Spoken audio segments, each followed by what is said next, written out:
आज का मुरली का सार है,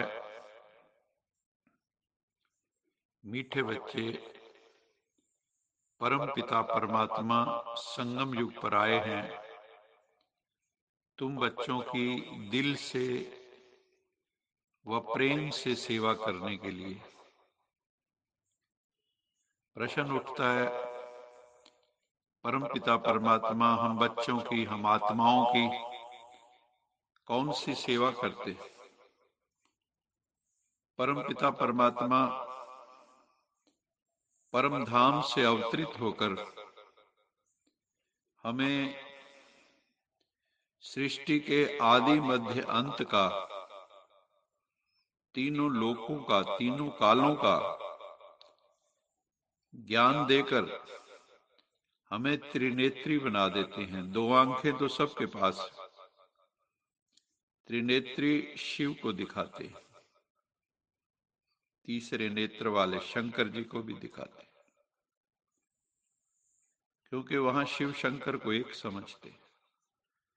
तो तीसरा नेत्र देने वाला है शिव, परम पिता परमात्मा। वो है ज्ञान का नेत्र,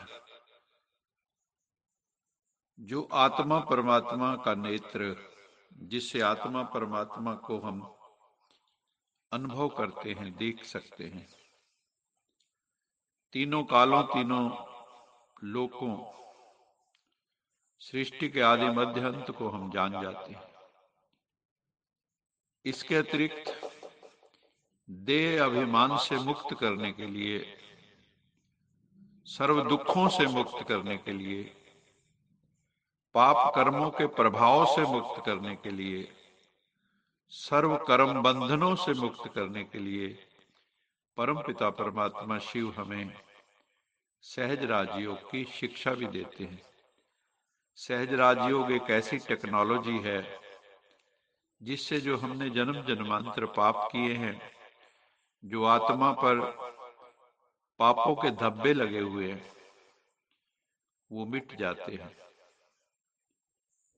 जैसे गुरबाणी में है, अमूत पलीती कपड़ होए, दे साबुन लइयो तोए, पर ये मत पापा के संग ओ तोपे नामे फिरांग।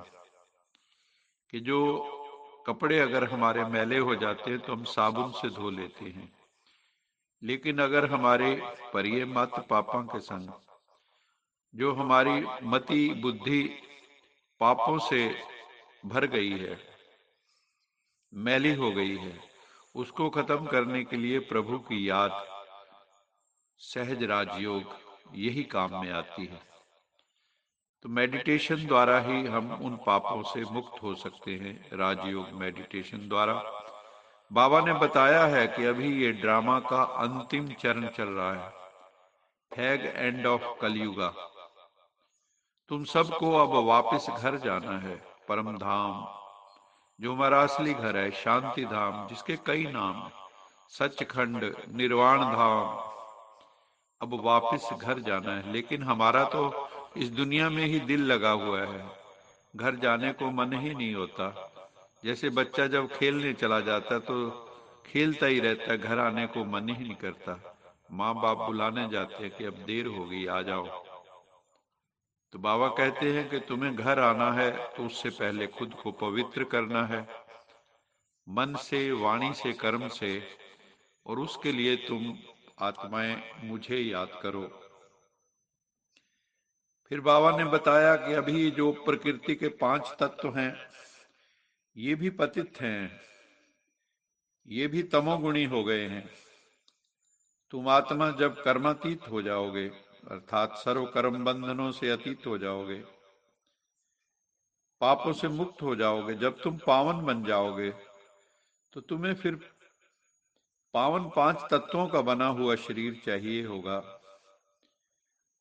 अंत में तुम्हारा पूरा बुद्धि योग परम पिता परमात्मा पर स्थिर हो जाएगा। बुद्धि बिल्कुल स्थिर हो जाएगी, टिक जाएगी। तुम पावन बन जाओगे, तुम्हारे सब विकर्म विनाश हो जाएंगे। तुम्हें पावन सतोगुणी 5 तत्वों का बना हुआ फिर शरीर मिलेगा। सतोगुणी 5 तत्वों का बना शरीर, जिसको कंचन काया भी कह देते हैं। श्री राधा कृष्ण की जो काया सतोगुणी काया जो थी, पावन काया जो थी, वो पवित्र 5 तत्वों की बनी हुई थी। सतोगुणी पावन 5 तत्वों की बनी हुई थी। तो जब आत्मा पवित्र हो जाती तो उसे प्रकृति के 5 तत्व भी पवित्र चाहिए। तो अभी जो सतयुगी सृष्टि आ रही है उसमें आत्मा भी पवित्र होगी और प्रकृति के 5 तत्व भी मर्यादित होंगे, पवित्र होंगे, दुख देने वाले नहीं होंगे। यहाँ तो प्रकृति हमें क्यों दुख दे रही? क्योंकि हमने प्रकृति का ओवर एक्सप्लॉयटेशन किया है। तो प्रकृति भी अब डिसबैलेंस में है, नेचुरल इम्बैलेंस क्रिएट कर दिया है, ग्लोबल वार्मिंग हो गई है। तो इसलिए बाबा ने कहा कि आत्मा पवित्र बनेगी तो उसको शरीर भी पवित्र चाहिए। प्रकृति के 5 तत्व भी मेडिटेशन से ही पवित्र होंगे। फिर बाबा ने कहा आपका एक शुद्ध संकल्प व श्रेष्ठ शक्तिशाली संकल्प बहुत कमाल कर सकता है।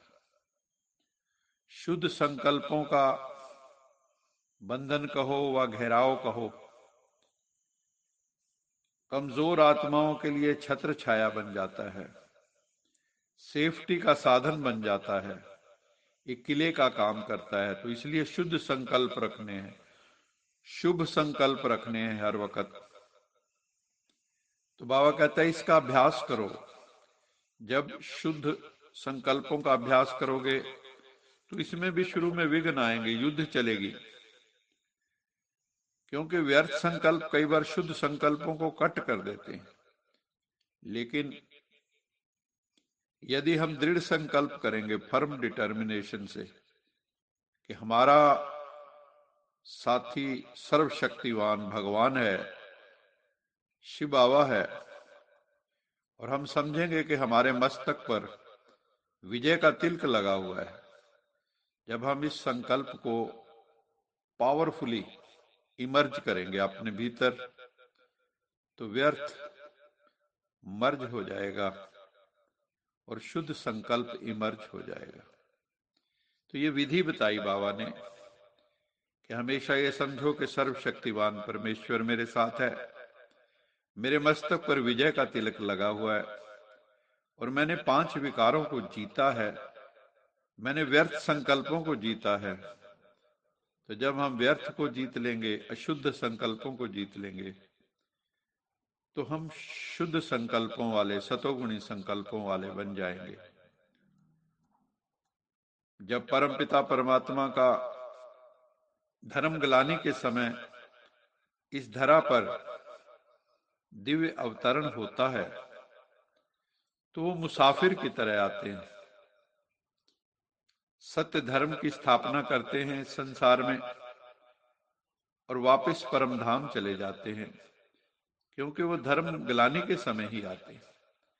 हम आत्माएं भी परम धाम से, सोल वर्ल्ड से इस पृथ्वी रूपी रंगमंच पर पार्ट बजाने आती हैं।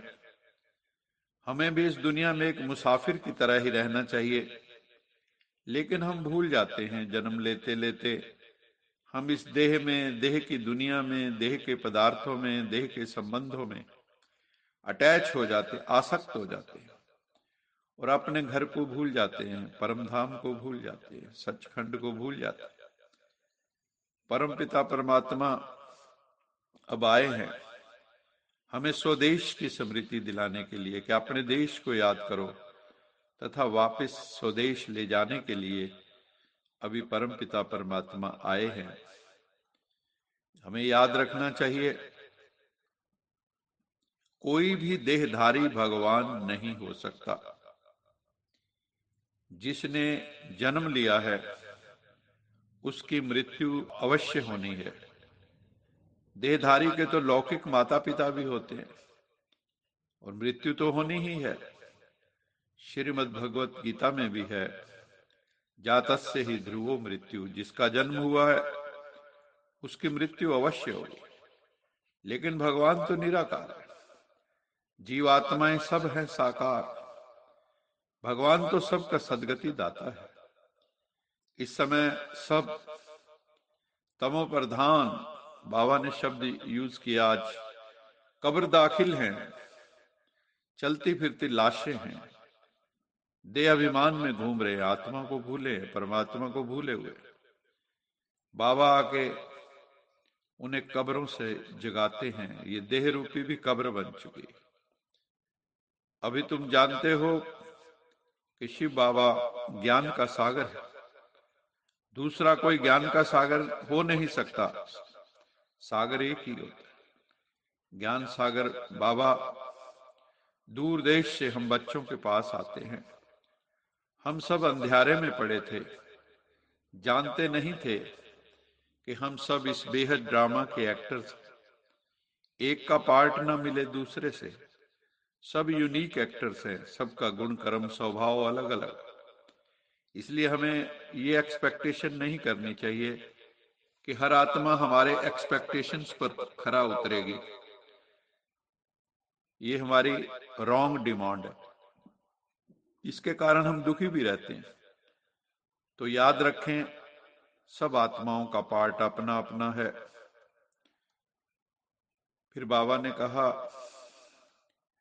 हमने सुना भी है ना कि पुराणों में वर्णित है कि एक बार माता पार्वती ने भगवान शिव से पूछा, आप तो अजर अमर हैं और मुझे हर जन्म के बाद नए स्वरूप में आकर फिर से तपस्या करनी पड़ती है आपको प्राप्त करने के लिए, आपके अमर होने का क्या रहस्य है?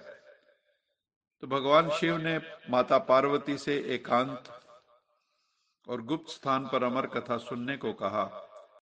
पुराणों के मुताबिक शिव ने पार्वती को अमरनाथ की गुफा में अमृत्यु की कथा सुनाई थी। इस समय परमपिता परमात्मा शिव हम सब आत्मा रूपी पार्वतियों को आत्मा के अमरत्व की अमर कथा आबू पर्वत पर सुना रहे हैं। उस कथा में तो दिखाते हैं कि पार्वती सो गई थी। कोई कहते हैं कि दो तोतों ने वो कहानी सुनी, कोई कहते हैं दो कबूतरों ने वो कहानी सुनी। ऐसा मान्यता है। पार्वती सो गई और कबूतर या तोते हूं हूं करते रहे और भगवान ने उनको कथा सुनाई। लेकिन ये जो कथा है, ऐसा दिखाते हैं कि पार्वती पूर्व जन्म में सती थी। सती का क्या अर्थ है? ऐसी आत्मा जो सत्य की खोज करने वाली है, सत्य की खोज करने वाली जिज्ञासु आत्मा। और फिर अगला जन्म उनका पार्वती का होता है। पार्वती अर्थात पर्वत की तरह स्थिर बुद्धि, स्थित प्रज्ञ। खोज खत्म हो गई, स्थित प्रज्ञ हो गई, स्थिर बुद्धि हो गई। अमर कथा जो है, सती से पार्वती बनने की कथा है। जो भी सत्य को खोजने वाली आत्मा होती है, अमरनाथ शिव बाबा के सानिध्य से पर्वत की तरह स्थिर बुद्धि तथा ऊंची आध्यात्मिक स्थिति में वो स्थित हो जाती है, पर्वत की चोटी की तरह। और देवताओं के अमर लोक में वो आत्मा चली जाती है। दुनिया में जितने भी यज्ञ किए जाते हैं, बाबा ने कहा वो सब है मैटीरियल यज्ञ। अग्नि प्रज्वलित करके उसमें हवन सामग्री जो होती है, घी इत्यादि अर्पित किए जाते हैं। हम सब ने वो कई बार हवन किया है। अंत में कहते हैं स्वाहा। परमपिता परमात्मा आके रुद्र ज्ञान यज्ञ रचते हैं, जिसमें किस चीज की आहुति डलती है? हमारी जो बुराइयां हैं, हमारे भीतर जो 5 विकार हैं, इसकी हम आत्माएं आहुति देते हैं उस ज्ञान यज्ञ में। और गीता में कहा गया है कि ज्ञान यज्ञ जैसा श्रेष्ठ कोई यज्ञ नहीं है, ना ही ज्ञानेन सदृशम पवित्रम ही विद्यति। और दूसरा, ज्ञान के सदृश पवित्र करने वाली दूसरी कोई वस्तु भी नहीं है। तो भगवान आकर ज्ञान यज्ञ की स्थापना करते हैं और हम उसमें जब 5 विकारों की आहुति दे देते हैं, तो हम पवित्र बन जाते हैं। और ये जो यज्ञ परमात्मा ने रचा, इसमें ये जो पुरानी दुनिया की सामग्री है वो सब इसमें स्वाहा होने वाली है। और इस परमात्म यज्ञ द्वारा नर नारी क्या बन जाएंगे? देवी देव, देवी देवता बन जाएंगे। तो हम सबको इस यज्ञ में, इस रुद्र ज्ञान यज्ञ में अपने 5 विकारों की आहुति देनी है, ताकि हम पवित्र बन सके मन से, वाणी से, कर्म से, और देवी देव पद को प्राप्त हो सके। आज की मुरली का स्लोगन है, फरिश्ते स्वरूप का साक्षात्कार कराने के लिए शरीर से डिटैच रहने का अभ्यास करो।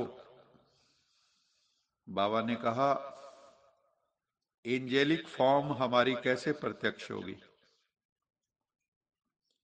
हमें बॉडी से डिटैच होना सीखना होगा, सोल कॉन्शियस स्थिति में स्थित होना होगा, गॉड कॉन्शियस स्थिति में स्थित होना होगा, स्वीट होम जो हमारा आत्माओं का स्वदेश, स्वीट साइलेंस होम में स्थित रहना होगा। जब हम शरीर से डिटैच हो जाएंगे, आत्म स्वरूप में स्थित हो जाएंगे, परमपिता परमात्मा के साथ अटैच हो जाएंगे, तो हमारे द्वारा, हमारे चेहरे द्वारा, हमारे पूर्ण अस्तित्व द्वारा फरिश्ते स्वरूप का साक्षात्कार अन्य आत्माओं को भी होने लगेगा। जैसे कोई संसार में अच्छे इंसान होते हैं तो लोग कहते हैं ना, ये तो फरिश्ते जैसा है, ये तो एंजल है, ये तो देवता जैसा है।